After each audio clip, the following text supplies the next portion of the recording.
ማሜ የልጆች እናት ናት ጀግና ናት ምናምን የምትሉ ጀግና ሞል ለራሷ ነው። ልጆቿን ግዴታ ነው ማሳደግ ያለባት።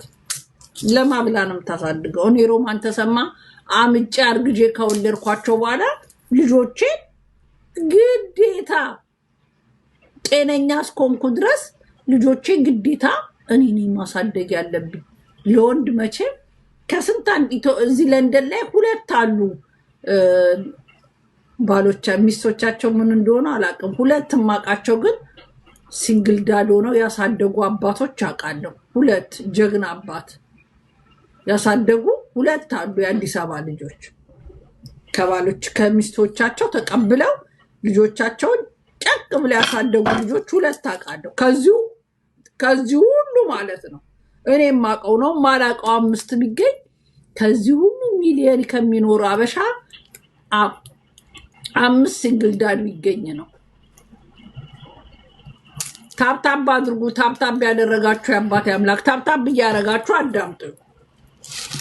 ስለዚህ እናት ልጇን የማሳደግ ግዴታ አለባት። ከዛ በተረፈ ልጆቼን አይረዳ። እኔም ካንዳቸውም ከልጆቼ አባት ገንዘብ ተቀብዬ አላውቅም።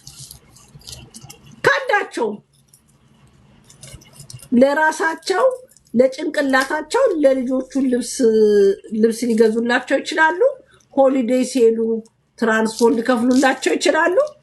ዩኒፎርም ሊገዙ ይችላሉ። ከዛ በተረፈ እኔ ተቆራጭ አርቅልኝ ብዬ ከነሱ ጋር ስጨቃጨቅ አልገኝም። ተቀብዬም አላውቅም። ልጅሽን ሰጥ ረጭ ብለሽ ልታሳድግ የሚገባ ራስሽ ነሽ። ከዚህ ክሬዲት ከሰው አጠብቂ። ግዴታሽ ነው ማሳደግ። ሰው ወጥቶ ስላልተናገረ ነው እንዴ? ልጆቹን ሰጥ ለጥ ብሎ የሚያሳድግ ስንት ሲንግል ማማ አለ። አፉን የማይከፍት አርፎ የሚቀመጥ። አንቺ ልጆችሽን ለራስሽ ስላሳደግሽ ጀግና ነኝ እኔ በዚህ ወርጄ በዚህ ደርሼ ሰገጤ። ልጆችሽን ግዴታሽ ነው ማሳደግ ያለብሽ። አጀንዳ እዚህ ቲክቶክ ላይ እያመጣሽ የልጅሽን አባት አጀንዳ አንዴ ስራ ስሰራ አምጥቶ እንደዚህ አድርጎ ሰጠኝ ጠብቆልኝ አያውቅም። ምን አያውቅም። እኛም ጠብቀውልን አያውቁም። ስዝናና ልጆቼን ይዤ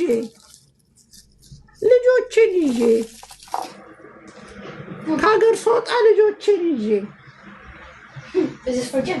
ያ ቱ ቢግ ያ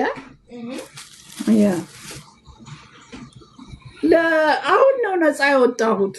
ላስት ይር ጠዋት 8 o'clock ተነስቼ ልጆቼን አድርሼ ለ20 ምናምን አመት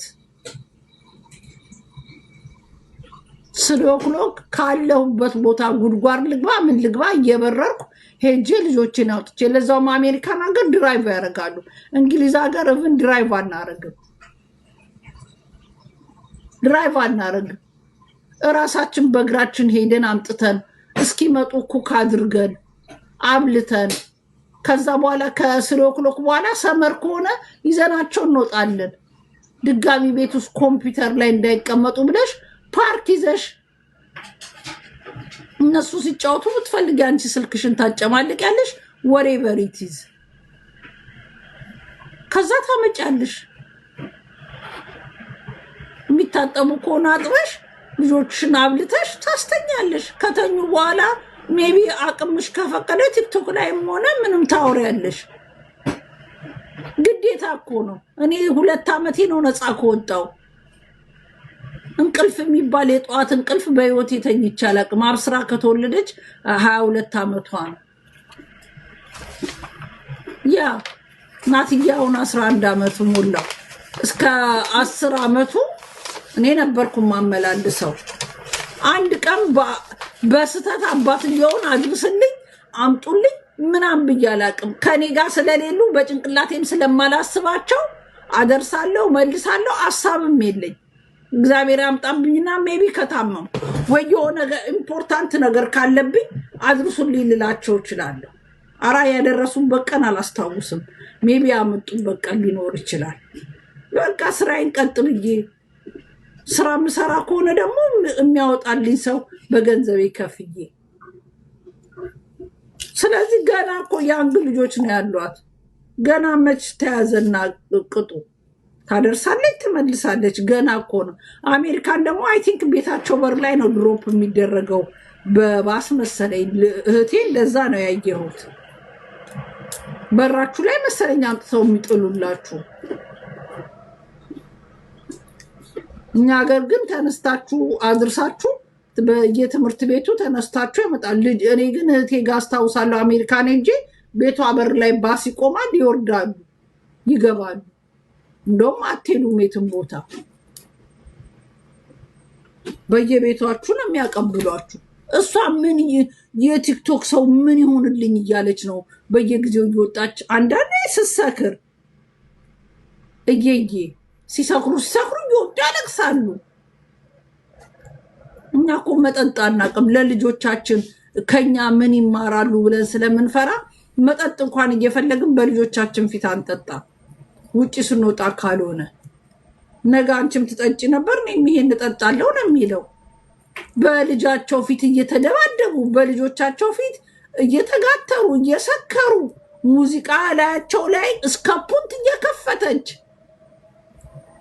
ሙዚቃ ላይ ቁንጣ ለብሳ ልጆቿ ላይ ቂጧን ስታምስ ነው የምትውለው። ማሜ ጀግና ናት፣ ልጆቿን ታሳድጋለች። ምኑ ነው ጀግንነት?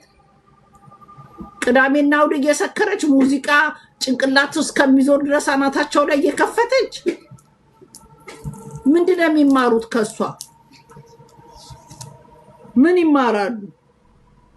ስካር ነገ ልጇ ቢጠጣ አጠጣ ልትለው ነው እሷ ስትጋት። ጎዲኖስ ካላጨሰች ስታጨስ እዚህ ቲክቶክ ላይ ማጨስ አይቻልም። ወታው ትነፋ ይሆናል። በተለይ ደግሞ ይሄ አሁን የመጣ አለ ከሲጋራ የባሰ ምንድነው የሚባል ፒፓ ነው ፒፓ የሆነ ሽታው ደስ የሚል አለ። እሱን ያልተከተበ አበሻ ሴት የለም። በተለይ አረብ ሀገር የሚኖሩ ፒምፕ ነው የሚባለው። ምን አባቱ አውቃለሁ። እሱን ያማራልኝ መልኩ ያማምራል፣ እቃው ያማምራል። አማራልኝ ብሎ የማይነፋ ሴት ጠይቁ። አንደኛውን ሺሻ ይሻላል፣ አንደኛውን ሲጋራ ይሻላል። በጣም መጥፎ ካንሰር፣ የላንግ ካንሰር የሚያስይዝ ነው። ቬፕ ነው የሚባለው። ካንሰር ያስይዛል። ቼክ አድርጉ ከፈለጋችሁ። ከሲጋራ የባሰ ከሺሻ የባሰ የላንግ ካንሰር የሚያስይዝ ነው። የኛ ሴቶች በቃ ምርጥ ነገር የሰለጠኑ መስሏቸው እሱን ይነፋሉ አሉ። እዚህ የሚነፉ የምናውቃቸው አንዳች መድኃኒዓለም የሚንፋቸውን ነው። እኔ ምን አገባኝ በራሷ ጉሮሮ ስለምን ስትነፋ አትውልም። ግን ዋናው የምነግራችሁ ነገር በጣም መጥፎ ከሲጋራም ከሺሻም የባሰ በጣም መጥፎ ኤሌክትሪክ ተደርጎ የተሰራ እዚህ ሀገር ባንዴ አምጥተውት ባንዴ እያጠፉት እየታገሉ ነው። አምጥተው በክለውት ማለት ነው። በጣም መጥፎ ነው። እውነቴን ነው የምነግራችሁ። በጣም መጥፎ። እግዚአብሔር ልጆቻችንን ከዛ ያድንልን። አዎ ከባድ ነው መቶ አለቃ። እግዚአብሔርን በጣም ከባድ ነው። ህፃናት ልጆች እንዳይለምዱ በተቻለ መጠን በየጊዜው እኔ ለማቀው ያጨሳሉ ለምላቸው ሰዎች ሼር አድርጌ ልኬላቸዋለሁ ምን ያህል አደገኛ እንደሆነ። 5 ብር ነው ምናምን ነው የሚሸጠው። ለ2 ቀን ነው የሚሆነው። እና ስነግራችሁ ምንድነው ማሜ የቤተሰቦቿንና የባሏን አጀንዳ ሚዲያ ላይ ያመጣች ስለ ባል አታውሩ ማለት አትችልም። እና ብትጠነቀቅ ይሻላታል። የቤቷን የባሏን አጀንዳ የልጆቿ አባት እስከሆነ ድረስ እኔ አንድ ቀን ሰምታችሁኛል ስለ ልጆቼ አባት ሳወራ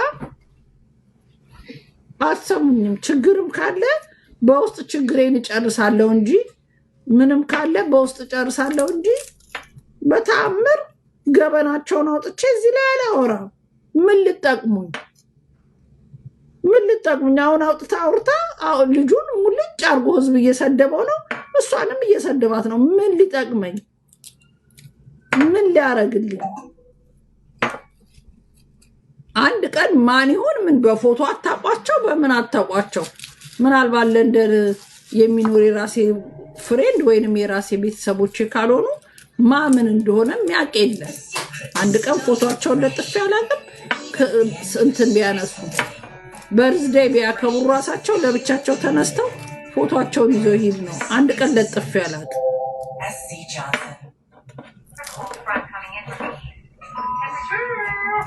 ሰው ካልተስማማ ይለያያል።